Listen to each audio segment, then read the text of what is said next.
మన సైనికులు మామూలు కాదండి.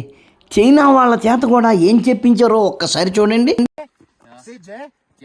Jai Shri Ram. Jai Shri Ram. Yeah. 1, 2, 3. Jai Shri Ram. Thank you. చూశారు కదా, తన దేశ శత్రువుల చేత కూడా జై శ్రీరామ్ అనిపించుకున్నాడు శ్రీరాముడు. కళ్యాణము చూతమురారండి, కౌసల్య తనయుని కళ్యాణము చూతమురారండి. మరి ఈయనెవరు?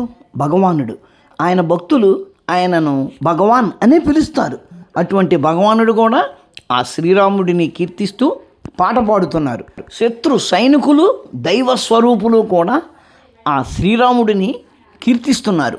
అంటే మ్యాక్సిమం మినిమం లో లెవెల్ హై లెవెల్ రెండూ కూడా ఆ శ్రీరాముడిని కీర్తిస్తున్నాయి. మరి మధ్యలో ఉన్న ఈ హిందువులము అని చెప్పుకునే వాళ్ళు వీళ్ళు ఎలా ప్రవర్తించారో చూడండి. ఈ సారు గారి పేరు సత్యప్రకాష్. ఈయన కేపీసీసీ అంటే Karnataka Pradesh Congress committee general secretary. ఈయనకు కడుపు మంట ఎంత దారుణంగా ఉంది అంటే అయోధ్య రామాలయానికి వస్తున్న రామభక్తులను ఈయన ఎట్లా అవమానపరచడానికి ట్రై చేశాడో చూడండి. చూసారు కదా ఏమంటున్నాడో, కొద్దిగా క్లోజ్లో చూద్దాము. రామ్ భక్త్ టు అయోధ్య అంటే అయోధ్యకు వస్తున్న రామభక్తులు అంటూ కోతులను చూపిస్తున్నాడు.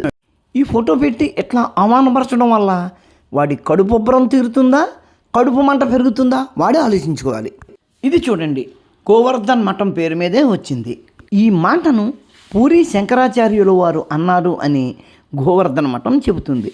ఈ గోవర్ధన మఠం అంటే ఎవరిదో కాదు, పూరి శంకరాచార్యుల వారి ఆధీనంలో ఉన్న మఠమే. అంటే ఆయన అనుచరులే ఈ వార్తను పెట్టారు. ఏమిటది? BJP rush on the blood of Ram devotees, Modiji became the prime minister. ఏంటండి దీని అర్థం? రామభక్తుల రక్తం మీద బీజేపీ అధికారాన్ని అనుభవిస్తుంది, మోడీ గారు ప్రధానమంత్రి అయ్యారు. ఇదంతా దేనికి? ఆ మోడీ గారు రాములు వారి ప్రాణప్రతిష్ఠ జరిపినందుకు నడిచే దేవుడుగా కొనియాడబడే పూరి శంకరాచార్యుల వారు అన్నమాట. ఆలయంలో ప్రాణప్రతిష్ఠ జరుగుతున్న పద్ధతిపై ఆయనకు సంతృప్తి కలగలేదు, జరుగుతున్న విధానం ఆయనకి నచ్చలేదు. ఆయన ఏం చెయ్యాలి?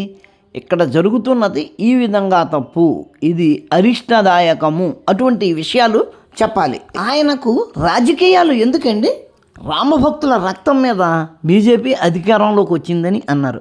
మరి ఎంతమంది సాధారణ ప్రజల రక్తం మీద కాంగ్రెస్ అధికారంలోకి వచ్చిందండి?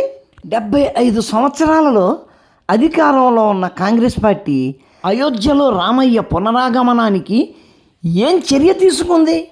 పోని బీజేపీ పార్టీయే అక్కడి బాబరీ మసీదును పొడగొట్టేసి అనేక మంది రక్తాన్ని పాలించింది.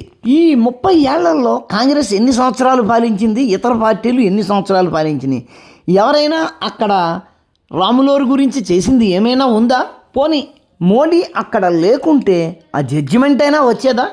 పోనీ ఈ పీఠాలైనా సరే ఈ 75 ఏళ్లలో అధికారంలో ఉన్న వాళ్ళ మీద ఏమైనా ప్రెషర్ పెట్టారా వాళ్ళ వైపు నుంచి? ఏమీ లేదు. మోడీ గారు తన చాణక్యంతో అక్కడ ఆ దేవాలయం ప్రారంభోత్సవం అయ్యేలా చేస్తే ఇప్పుడు వచ్చి మేమున్నాము, మాకు ఆధిక్యం ఇవ్వలేదు అని అన్నా పర్వాలేదు, వాళ్ళు కాంగ్రెస్ చిలక పలుకులు పలుకుతున్నారు. నేను కూడా ఈ స్వామీజీలను దైవ స్వరూపులుగానే భావిస్తాను. కానీ అటువంటి దైవ స్వరూపులు కూడా ఇట్లా నీచ రాజకీయాలకు బానిసలైపోయి కాంగ్రెస్ పార్టీ భజన చేస్తుంటే ఎట్టాగా, కాంగ్రెస్ పార్టీ మాటలు మాట్లాడుతుంటే ఎట్టాగా? ఈ శంకరాచార్యుల వారి మీద వచ్చిన కొన్ని వార్తల మీద నేను ఒక వీడియో చేస్తే ఒక మిత్రులు ఫోన్ చేసి, ఏమండి ఆ వార్త తప్పు, స్వామీజీ అన్నది కాదు, వాళ్ళు రాసింది ఇంకోలా ఉంది అని అన్నారు. దాన్ని తీసేద్దామని అనుకుని 2 రోజులు నేను కొద్దిగా చెక్ చేస్తే నాకైతే నమ్మకం కుదిరింది ఆ మాటలు ఆయనే అన్నారు అని. కాబట్టి ఆ వీడియో అయితే తీయలేదు. నడిచే దేవుడిగా కొనియాడబడే స్వామీజీలు కూడా అమావాస్యకు అట్టెట్టలేదు, పొన్నానికి బూరెట్టలేదు. ఇది గోల. ఈయన ఇంకో శంకరాచార్యులు వారు స్వామి అవిముక్తేశ్వరానందుల వారు. ఈయనైతే మరీ దారుణం. వార్డు కౌన్సిలర్ సీటు ఆశిస్తున్న కాంగ్రెస్ పార్టీ కార్యకర్తలాగా మరీ దారుణంగా నీచంగా మాట్లాడుతున్నారట. బీజేపీ అట రిగ్గొంగులు చేసి గెలిచిందట. ఆ విషయం ఒక స్వామీజీకి అవసరమా? ఈయన గురించి ఇంకో మాట కూడా ఉంది. నేను శంకరాచార్యుల వారిని అని చెప్పుకుంటూ ఉంటాడు కానీ ఆయన అది కాదు అని పుకారు కూడా ఉంది. మరి అదేంటో. ఈ కార్టూన్ చూడండి, ఇది కార్టూన్గానే చూపించబడింది కానీ కార్టూన్లోనే చూపించబడ్డ ఈ వ్యక్తులు మనం ఈజీగా గుర్తించగలం. ఒకళ్ళు వచ్చి మందిరమే తాళా లగాదే, గుడికి తాళం వేస్తానంటున్నాడు. ఇంకొకటి వచ్చి రాముడు కాల్పనికం అంటున్నాడు. ఇంకోటి వచ్చి ప్రాణప్రతిష్ఠ ఒక నాటకం అంటున్నాడు. మర్చిపోకండి, వీళ్ళందరూ హిందువులే. 75 సంవత్సరాలలో రామాలయం కోసం వీళ్ళు చేసింది ఏ సమెత్తు కూడా లేదు.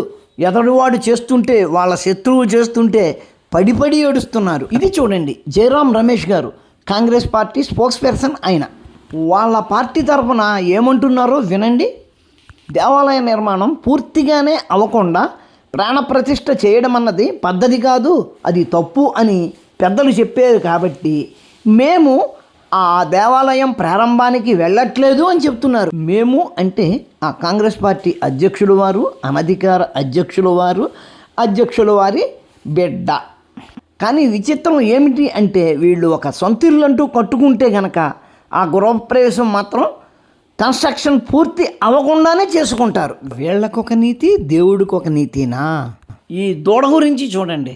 అస్సాంలోని నగంలోకి మన దూడ అదే రాహుల్ గాంధీ గారు వచ్చారు. అది దేవాలయానికి వస్తానన్నారు.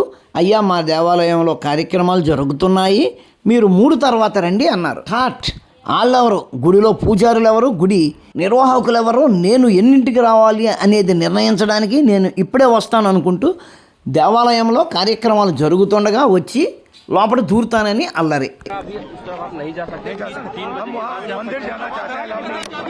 मंदिर में अलाउ नहीं है हमें, अभी 3 बजे के बाद अलाउ नहीं है। मंदिर में अलाउ नहीं है, यू आर अलाउड सर, मत करो, आगे रखने दो। 3 बजे के बाद what crime have I committed not to मंदिर से कोई मैंने क्या गलती की कि मंदिर नहीं. గుడిలోకి వెళ్తానంటూ అల్లరి చేసి గుడి బయట ధర్నా చేసి కూర్చున్నాడు. 500 సంవత్సరాల నుంచి ఎదురు చూస్తున్న సుముహూర్తం. ఆ సుముహూర్తంలో హిందువులు దేవాలయంలో భజనలు కార్యక్రమాలు చేసుకుంటున్నారు. వాళ్ళు ఆ పండగ వాతావరణంలో ఉండగా, ఆ పండగ చేసుకుంటుండగా కిరస్థానీయుడైన ఈయన ఆ గుడిలోకి వెళ్ళి ఆ పండగను విధ్వంసం చేయడానికైనా అక్కడికి వచ్చింది. దేశమంతా పండగ చేసుకుంటుంటే ఈయన ఇక్కడికి వచ్చి ధర్నా చేయడం అంటే ఏమనాలి? ప్రజల విశ్వాసానికి విఘాతం కల్పించే ఈ మనిషి ప్రజానాయకుడు, కాబోయే ప్రధానమంత్రి. అదే వాళ్ళ తల్లిగారి దృష్టిలో. ఈ పాపగారండి మన బెంగాల్ దీది మమతక్క దేశమంతా రామనామ సంకీర్తనలో తరిస్తుంటే పొద్దున్నే లేచి దుర్గమ్మ గుడికి వెళ్ళి దండం పెట్టుకుంది. అక్కడి నుంచి మసీదుకి వెళ్ళి అక్కడ ప్రార్థన చేసింది. అదేంటో ముస్లింలు తమ ఆడవాళ్ళను కూడా మసీదులోకి రానివ్వరు, కానీ మన అక్కగారిని రానిచ్చారు. ఆ తర్వాత అక్కడికి నుంచి చర్చికి వెళ్ళి అక్కడ కూడా ప్రార్థన చేసింది. పనిలో పనిగా ఈ నాటకంలో భాగంగా ఒక్కసారి ఏదైనా ఒక్క రాములూరి గుడికి కూడా వెళ్ళొచ్చు కదా. అబ్బే, ఈ సర్వమత ప్రార్థనల తర్వాత ఎటువంటి వార్నింగ్ ఇచ్చిందో చూడండి ప్రజలకి. एक बात याद रखना, बीजेपी को मदद मत करो। बीजेपी का अगर तुम लोग मदद करोगे कोई, तो अल्लाह का कसम आप लोग को कोई माफी नहीं करेगा, हम तो माफी नहीं करेंगे। బీజేపీకి ఓటు వేయొద్దు అని వార్నింగ్ ఇస్తుంది. బీజేపీకి ఓటు వేస్తే కనుక అల్లా మిమ్మల్ని క్షమించడం, నేను క్షమించడం అంటుంది. ఇవన్నీ వార్నింగులు ఇచ్చినా, ఎటువంటి వార్నింగులు ఇచ్చినా అక్కడ హిందువులు మాత్రం అక్కకు ఓటేస్తారండి. మీరేం అనుమానపడక్కర్లేదు. మిత్రులారా, వారికి బీజేపీ అన్నా మోడీ అన్నా ద్వేషం ఉండవచ్చు, అది మాకు ఇబ్బందికరం కూడా కాదు. ఎవరి ఇష్టాలు, ఎవరి అభిప్రాయాలు వాళ్ళవే. కానీ మీకు మోడీ మీద బీజేపీ మీద ద్వేషం ఉంటే వాళ్ళను ద్వేషించండి. రాముణ్ణి ఎందుకు ద్వేషిస్తారు? ఓహో, రాముణ్ణి ద్వేషిస్తే మరకలు పిలకలు మీకు ఓటేస్తారనా? సరే, ద్వేషించండి, పర్వాలేదు. మా సంగతి అంటారా? మీరేం కంగారు పడక్కర్లేదు. మీరు రాముణ్ణి ఎంతగా తిడితే మేము అంతగా మీకు ఓట్లేస్తాం. ఆ విషయం మీకు తెలుసు. మిత్రులారా, ఇటువంటి ఫ్రెండ్స్ మనకి చాలామంది ఉన్నారు. వాళ్ళని ముందు ముందు ఇంకా పలకరించవచ్చు. వీడియో నచ్చితే లైక్ చేయండి, షేర్ చేయండి, మీ కామెంట్ పెట్టండి. మన ఛానల్ని ఇంకా సబ్స్క్రైబ్ చేసి ఉండకపోతే వెంటనే సబ్స్క్రైబ్ చేయండి. ఉంటాను. నమస్కారం. మతోన్మాదంపై రామబాణం.